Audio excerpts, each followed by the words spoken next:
बिस्मिल्लाहिर्रहमानिर्रहीम। अस्सलातु वस्सलामु अलैका या सय्यदी या रसूलल्लाह व अला आलिका व अस्हाबिका या हबीबल्लाह। अस्सलामु अलैकुम व रहमतुल्लाहि व बरकातुहू। ज़िला झंग पाकिस्तान पंजाब के वस्त में वाक़या है। दरियाए जेहलम और दरियाए चनाब का संगम भी ज़िला झंग में त्रेमू हेड के मुकाम पर हो रहा है। त्रेमू के मुकाम से आगे ये दोनों दरिया एक ही दरिया की सूरत में रवां हैं, जिसे आम तौर पर दरियाए चनाब कहा जाता है। झंग शहर से 56 किलोमीटर जनूब मगरब दरियाए चनाब की बाएं जानब ज़िला झंग की मशहूर तहसील शोरकोट वाक़या है। शोरकोट कदीमी शहर है। 900 कबल मसीह के फ़िरौन मिस्र की हुक्मरानी में शोरकोट का तज़किरा भी मिलता है। शोरकोट कई बार आबाद हुआ और कई बार तबाह हुआ। उसकी आबादी व बर्बादी की पुरानी तारीख़ एक बहुत बड़े भीड़ की सूरत में आज भी शोरकोट शहर में मौजूद है। हज़रत बाज़ैद मोहम्मद रहमतुल्लाह अलैह और आप रहमतुल्लाह अलैह की ज़ौजा मोहतरमा हज़रत बीबी रास्ती रहमतुल्लाह अलैहा ने 1039 हिजरी बमुताबिक 1629 ईस्वी में शोरकोट को अपना जाए मस्कन बनाया।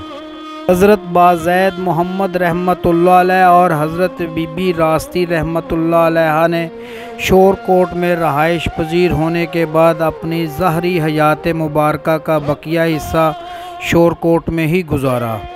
हज़रत बाज़ैद मोहम्मद रहमतुल्लाह अलैह का विसाल 1056 हिजरी बमुताबिक 1646 ईस्वी में शोरकोट में हुआ। आप रहमतुल्लाह अलैह का मज़ार मुबारक शोरकोट में मौजूद है। हज़रत सुल्तान बाहू रहमतुल्लाह अलैह की वालिदा माजिदा हज़रत बीबी रास्ती रहमतुल्लाह अलैहा का विसाल 1080 हिजरी बमुताबिक 1669 ईस्वी में हुआ। आप रहमतुल्लाह अलैह का मज़ार मुबारक हज़रत बाज़ैद मोहम्मद रहमतुल्लाह अलैह के पहलू में है।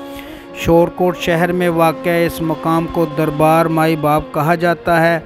सुल्तानुल फ़ुक़रा हज़रत सुल्तान बाहू रहमतुल्लाह अलैह की वालिदा माजिदा और वालिद मोहतरम रहमतुल्लाह अलैह के मज़ारात एक साथ होने की बिना पर उसे दरबार माई बाप रहमतुल्लाह अलैह का नाम दिया गया। ये वाक़यात मनाक़िब सुल्तानी और तज़किरा सुल्तानी से लिए गए हैं। हज़रत बीबी रास्ती रहमतुल्लाह अलैह का मदफन कहाँ हुआ और आप रहमतुल्लाह अलैहा का मज़ार मुबारक कहाँ पर वाक़या है, इस हवाला से मनाक़िब सुल्तानी में दो मुख्तलिफ राय मौजूद हैं। साहबज़ादा सुल्तान हामिद रहमतुल्लाह अलैह ने इस हवाला से यूँ तहरीर फरमाया है। आप फरमाते हैं कि आप रहमतुल्लाह अलैह का मज़ार श्री मुल्तान के गिरदो नवाह में शहर बोस्तान और लतीफ़ाबाद के नज़दीक सैयद साहबों के बीबीपुर के कब्रिस्तान में है। साहबज़ादा सुल्तान हामिद रहमतुल्लाह अलैह की इस तहरीर के साथ ही दूसरी राय इस तरह तहरीर शुदा है। बाज़ की ये राय है कि जो मज़ार हज़रत सुल्तान बाज़ैद मोहम्मद रहमतुल्लाह अलैह के करीब है, यही हज़रत सुल्तानुल आरिफ़ीन की वालिदा माजिदा का मज़ार है। मनाक़िब सुल्तानी के ज़रिए पेश करदा इन दो राय की बिना पर आम कारी परेशानी में मुब्तला हो जाता है। कारी के दिमाग में कम अज़ कम दो सवाल ज़रूर जन्म लेते हैं। अव्वल, हज़रत बाज़ैद मोहम्मद रहमतुल्लाह अलैह के दरबार शरीफ में महल के अंदर आप रहमतुल्लाह अलैह के मज़ार के पहलू में दूसरा मज़ार किस हस्ती का है। दूसरी बात, शोरकोट में अगर हज़रत सुल्तान बाहू रहमतुल्लाह अलैह के सिर्फ़ वालिद गिरामी ही का मज़ार मुबारक मौजूद है और आप रहमतुल्लाह अलैह की वालिदा माजिदा का मज़ार मुबारक इलाका मुल्तान में है, तो फिर शोरकोट में वाक़या दरबार शरीफ को दरबार माई बाप रहमतुल्लाह अलैह क्यों कहा जाता है। यहाँ पर मैं एक वाक़या जो मेरे साथ पेश आया वो आपके गोशो गुजार करूँगा। सन 2022 मौसम सरमा में मैं और चंद दोस्तों ने ख्वाहिश की कि बीबीपुर मुल्तान दरबार माई साहबा रास्ती पाक रहमतुल्लाह अलैहा हाज़री दी जाए। हम जब ज़िक्रिया यूनिवर्सिटी मुल्तान के करीब पहुँचे तो साइंसी इजाद मैप के ज़रिए मज़ार शरीफ तलाश करने की कोशिश की, मगर बेसूद रही। आखिर थक हार कर میں نے رحیم یار خان کے دوست کو فون کیا جو پہلے بھی اس مزار شریف پر حاضری دے چکا تھا۔ خیر ہم اس دوست کی رہنمائی سے مزار شریف بڑی مشکل سے پہنچے۔ بہت سارے مقامی لوگوں سے مزار شریف کا راستہ بھی پوچھا مگر بے سود رہا۔ دربار شریف کے قریب پہنچ کر بھی سائنسی ایجاد کا استعمال کیا مگر بے سود رہا۔ مزار شریف کا ہمیں نظر نہ آنے کی وجہ ایک یہ بھی تھی کہ اندھیری رات تھی۔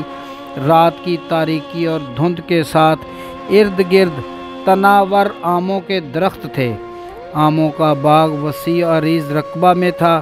خیر ہم نے گھوم پھر کر مزار شریف تلاش کر لیا اور باقی ماندہ رات ذکر و اذکار میں گزاری۔ صبح نماز فجر سے پہلے ہم وہاں سے رخصت ہوئے کہ کسی جگہ نماز فجر ادا کر لی جائے۔ جب ہم مین روڈ پر پہنچے تو ایک چھوٹا سا چائے کا ہوٹل کھلا نظر آیا۔ سوچا چائے پی لی جائے، بعد میں نماز ادا کریں گے۔ چائے پینے کے دوران ہم نے ہوٹل پر موجود افراد سے دربار شریف کے متعلق معلومات حاصل کرنا چاہی تو ہمارے ہوش اڑ گئے کہ وہاں کے مقامی لوگ بھی اس مزار شریف سے واقف نہیں ہیں۔ دل میں عجیب و غریب خیالات گردش کرنے لگے۔ آخر اپنے ذہن کو ایک نقطے پر فٹ کیا کہ جس راز کو سلطان باہو رحمۃ اللہ علیہ نے اور آپ کی آل پاک نے نہیں کھولا، سائنسی ایجاد بھی جواب نہیں دے رہی۔ اس بھید سے یا تو سلطان باہو رحمۃ اللہ علیہ خود واقف ہیں یا رب کائنات واقف ہے۔ جہاں تک شور کوٹ میں واقع دربار شریف کے نام کا تعلق ہے تو یہ شروع سے ہی اسی نام سے یعنی دربار مائی باپ رحمۃ اللہ علیہ پکارنا چلا آ رہا ہے۔ اس کے نام کی تبدیلی کے بارے میں آج تک نہ کہیں پڑھا ہے نہ ہی سنا ہے۔ سلطان الفقراء حضرت سلطان باہو رحمۃ اللہ علیہ جب دہلی سے واپس تشریف لائے تو اس وقت والدہ ماجدہ حیات تھیں اور اس وقت آپ رحمۃ اللہ علیہ کی عمر مبارک 40 سال تھی۔ اس صورتحال میں ڈاکٹر سلطان الطاف علی نے باوزنی دلیل کے ساتھ اپنی رائے یوں تحریر کی ہے۔